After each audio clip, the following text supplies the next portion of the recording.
ఓవరాల్గా చూసుకుంటే మనకు 3 రీజియన్స్ చాలా కీలక పాత్ర పోషించాయి బీజేపీ విజయంలో. అది ఒకటి కోస్టల్ కర్ణాటక, రెండోది ముంబై కర్ణాటక, హైదరాబాద్ కర్ణాటక కూడా. హైదరాబాద్ కర్ణాటకలో కూడా 40 స్థానాల్లో 24 స్థానాల్లో బీజేపీ విజయం సాధించింది. బెంగళూరు సిటీలో బీజేపీ 13 సీట్లు, కాంగ్రెస్ 11, అంటే కొంత నెక్ టు నెక్ ఉంది.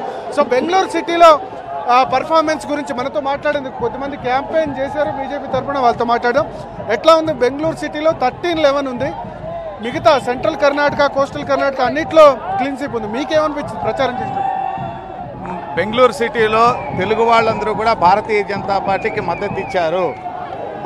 దక్షిణాదిలో భారతీయ జనతా పార్టీ హవా ప్రారంభమైంది.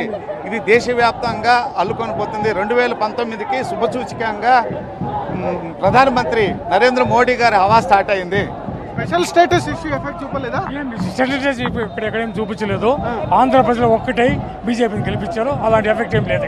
ఎందుకు చూపించలేదు అంటారు స్పెషల్ స్టేటస్ ఇష్యూ? సార్, ఇది చంద్రబాబు నాయుడు ఊరక ఇది ఫస్ట్ హోదా అని చెప్పి, తర్వాత సంజీవని కాదని చెప్పి, మళ్ళీ సంజీవని కాదని చెప్పారు, మళ్ళీ ప్యాకేజీ కావాలన్నారు, మళ్ళీ హోదా కావాలన్నారు. అందుకని నమ్మకం లేదు సార్ ఎవరి మీద. బీజేపీ మీద నమ్మకం ఉంది తెలుగు ప్రజలందరికీ. సౌత్లో ఫస్ట్ స్టార్ట్ అయింది మాదే. మొత్తం అన్ని స్టేట్లు బీజేపీ గెలుస్తాం. ఎందుకు ఎఫెక్ట్ చూపించలేదు? ప్రత్యేక హోదా అంశం అనుకుంటారు మీరు? అంటే ఏదైతే భారతీయ జనతా పార్టీ ప్రామిస్ చేసిందో ప్రత్యేక హోదా విషయంలో అన్ని విషయాలు చేసినది. దాన్ని తెలుగు ప్రజలందరూ నమ్ముతున్నారు. నమ్మి భారతీయ జనతా పార్టీకి ఓటు వేశారు. సో మనం చూడొచ్చు. ఇక ఇంకొక ఇంపార్టెంట్ ఆస్పెక్ట్, తెలుగు రీజియన్స్ ఏవైతే ఉన్నాయో ఎస్పెషల్లీ బెంగళూరు సిటీలో, తర్వాత హైదరాబాద్ కర్ణాటకలో, ఈ రెండు తెలుగు వాళ్ళు ఎక్కువ ఉన్న ప్రాంతం. హైదరాబాద్ కర్ణాటక మనకు తెలుసు, గుల్బర్గా, బీదర్, రాయచూర్ ఇదంతా కూడా తెలంగాణ, ఆంధ్రప్రదేశ్ బార్డర్ డిస్ట్రిక్ట్స్. ఇక్కడ బీజేపీ ఆధిపత్యం కనిపిస్తుంది. అవుట్ ఆఫ్ 40 సీట్స్ 24 సీట్లలో బీజేపీ ముందంజలో ఉంది. బెంగళూరు సిటీలో కూడా బీజేపీ ముందంజలో ఉంది. 13 సీట్లో బీజేపీ, 11 సీట్లలో కాంగ్రెస్. సో ఓవరాల్గా ఈ స్పెషల్ స్టేటస్ ఎఫెక్ట్ అన్నది ఈ ఎలక్షన్స్ మీద ఏమాత్రం లేదని చెప్పొచ్చు.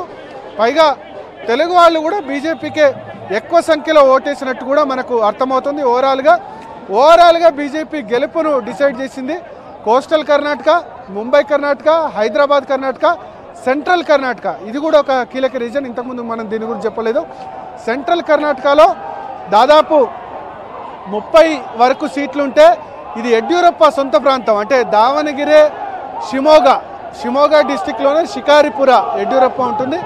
ఈ సెంట్రల్ కర్ణాటకలో కూడా దాదాపు ఆల్మోస్ట్ 30 సీట్లకు గాను బీజేపీ 22 సీట్లకు పైగా సాధించింది.